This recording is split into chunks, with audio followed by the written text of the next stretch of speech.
Я изучал иудаизм. Скорее всего, они лгали тебе относительно природы Бога, потому что они думают о Боге как об одной личности. Этому они тебя учили. Да, одна личность, одно существо. Во-первых, раввинистический иудаизм не учит этому, они лгут тебе. Даниэл Боярин, ортодоксальный еврейский ученый, он написал книгу, где показывает, что Евангелие утверждает Христа как вторую божественную силу, существование которой евреи того времени верили наряду с Богом. И он не один. Питер Шефер говорит, что новозаветное учение об Иисусе Христе, как о Бога-человеке, полностью соответствует представлениям евреев того времени о второй божественной силе, которая должна была явиться зримо, потому что именно с ней Новый Завет отождествляет Иисуса. Вторая божественная сила, которую он называет вторым Богом. Вопреки распространенному мнению, иудаизм не всегда был строго монотеистическим. Видишь ли, они лгут тебе. Современный иудаизм — это не тот иудаизм, который существовал исторически, потому что у нас есть письмена. Даже Талмуд признает вторую божественную силу, которую они называют Метатроном. Они говорили об этом?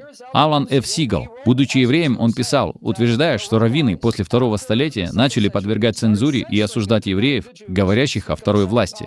Потому что христиане и гностики начали апеллировать к тексту Ветхого Завета, чтобы доказать существование второй силы, чтобы затем отождествить вторую силу с Иисусом. И раввины сказали, что любой, кто говорит о двух силах, отныне осуждается.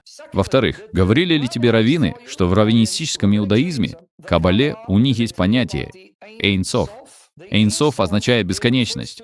Их представление о Боге скорее гностическое, языческое, платоническое. Почему? В раввинистическом иудаизме, или, скажем, в Кабале, которая является частью мистического иудаизма, который является частью раввинской традиции, они верят в бесконечность и в 10 проявлений, называемых сферот. Они мужские и женские. Они божественны. Они верят в 10 проявлений Бога? Да, вот смотри. Почему они тебе этого не сказали? Видишь, они солгали тебе, брат. Не верь их лжи. Они либо невежественны, либо лгут. Ветхий Завет не учит об единоличном Боге, а иудаизм не верит в существование единой личности Бога.